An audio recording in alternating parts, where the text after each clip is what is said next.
Hello, and welcome to the final polycast of What You Need to Know, a Canadian polycast. I'm Alyson Fair, consultant here at Blue Sky Strategy Group, and I have the pleasure of being joined by my colleagues, Geoff Turner, Neil Brodie, and Cam Holmstrom. Hello, everyone. Hey, everyone. Morning. Hello. So if this was probably, I'd say, other than the election and cabinet, this was probably the busiest week for us and political watchers in terms of Canadian politics. I want to start off with the mandate letters. How do they compare to the last mandate letters? And is there anything that really stood out for you guys? Geoff, I'll start with you.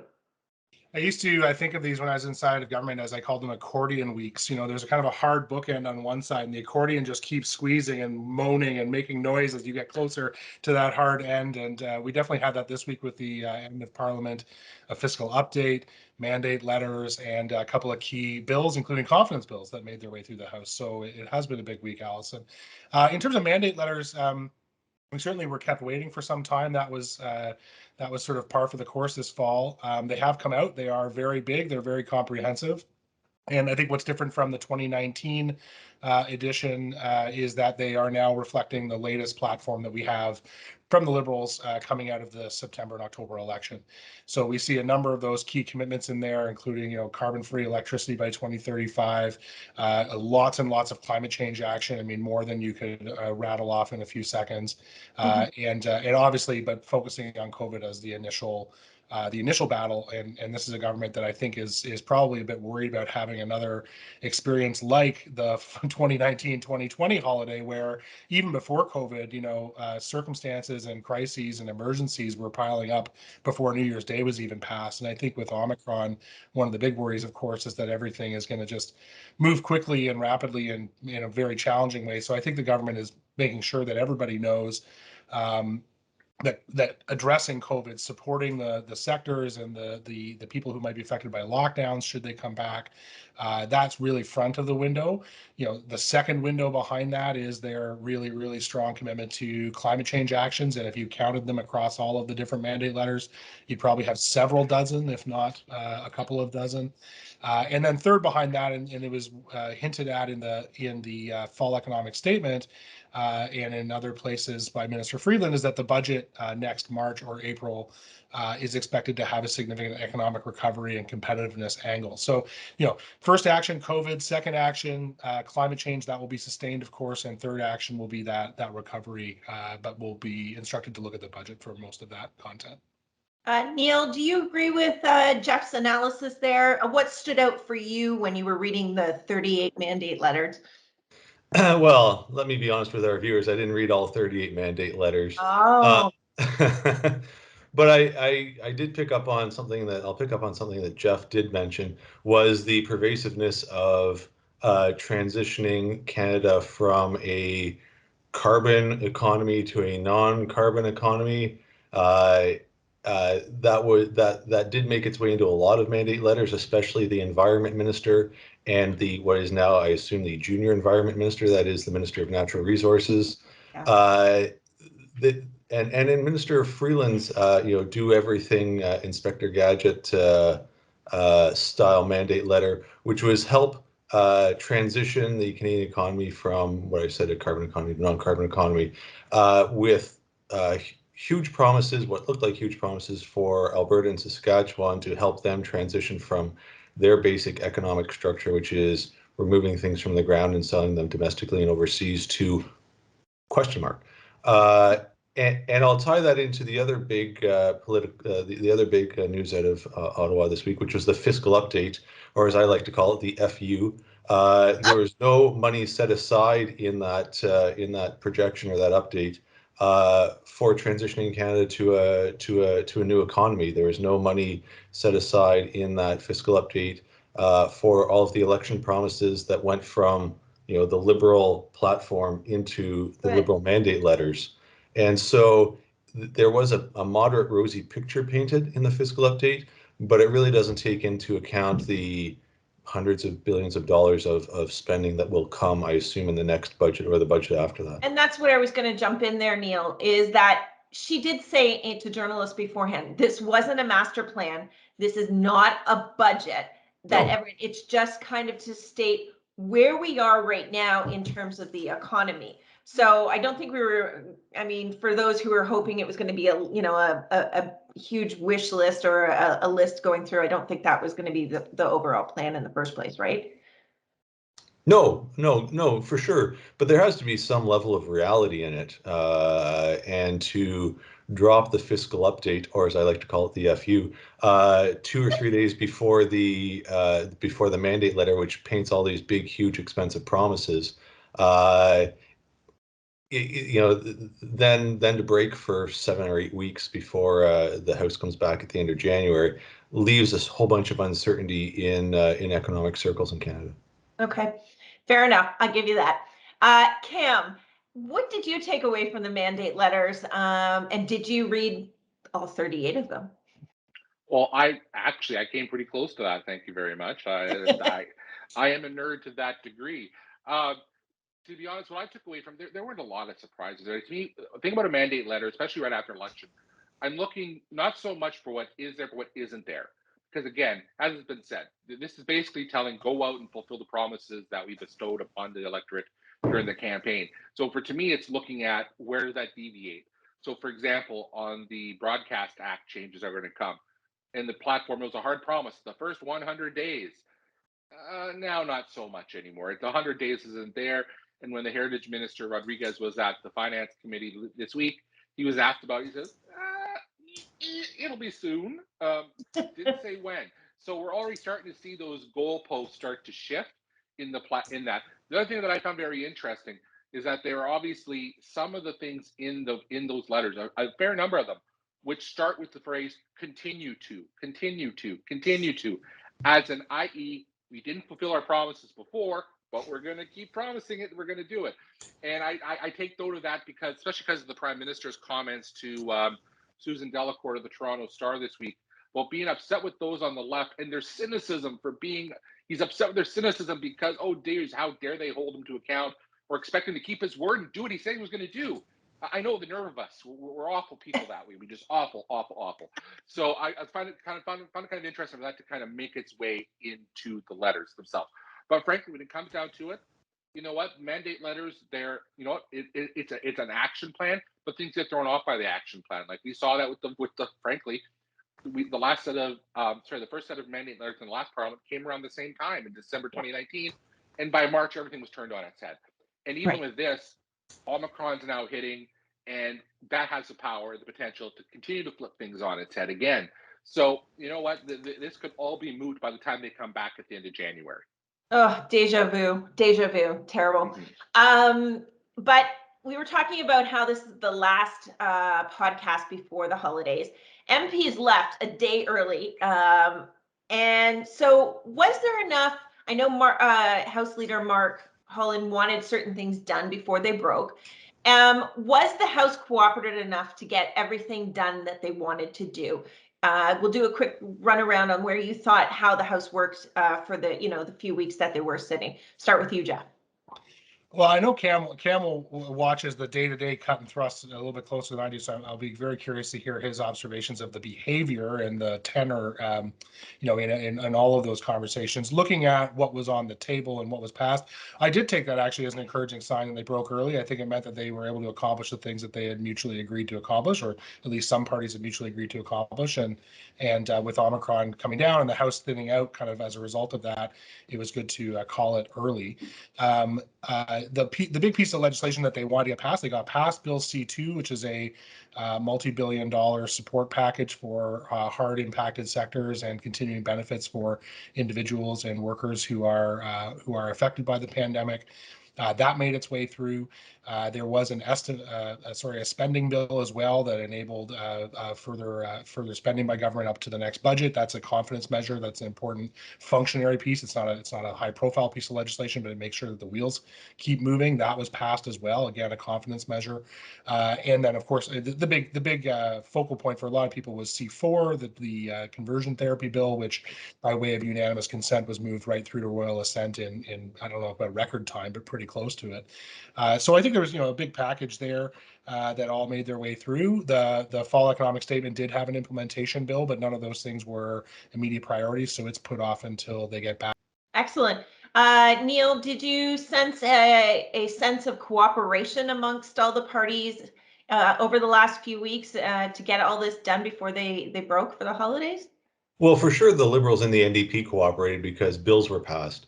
The Conservatives will cooperate where they can with the Liberals, but one of the natural outcomes of a minority parliament is it's going to be hard to get things through.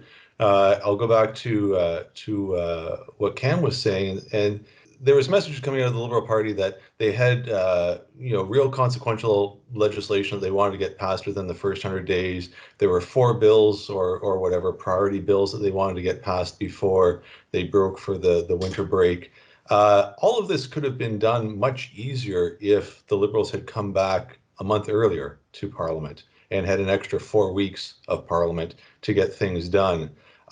Somebody smarter than me has written a book on one of the biggest enemies of any government is time. You only have so many sitting days. You have only so many hours a day where you can have things go on in the House. So if the Liberal Party was really, I think, serious about accomplishing things on their agenda, they would have come back shortly after the election in September. They would have met for 2 months before the winter break, and they would have called the House of Commons back before the end of January. So whether it's cooperative or not, it's as cooperative as a minority can be. But if there were things that the Liberals wanted to get done that didn't get done, it's wholly on them. Okay. Well, there wasn't a lot of what I saw, a lot of yelling matches and screaming matches in the House. Would you agree, Cam? You're the one who watches it more intently than I do. But when I saw it, it seemed like they were all working. I wouldn't agree, and I would say I would separate as usual question period from the rest of the time. QP has been as rhetorical and theatrically over the top as it ever is. Okay. Yet on the other hand, yes, things have moved, things have been productive.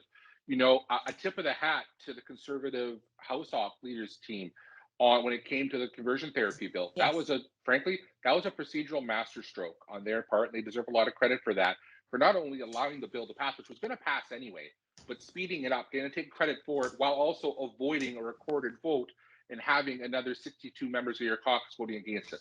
That, to me, was smart on their part, and I think looked very good on them. And the thing about one thing I'll agree with Neil on this, and where I'll disagree. Where I agree is the time. The fact, and it's true. There are only so many sitting days in the session. This was only 4, so to lose 1 day out of 4 weeks is not the end of the world. But if you had another 4 weeks, think what you could have gotten done with that time. In that 4-week period, you barely got all the House of Commons committees set up. Right? You got a couple bills through, but imagine if you had 4 more weeks on top of that, what you could have gotten done in this period of time.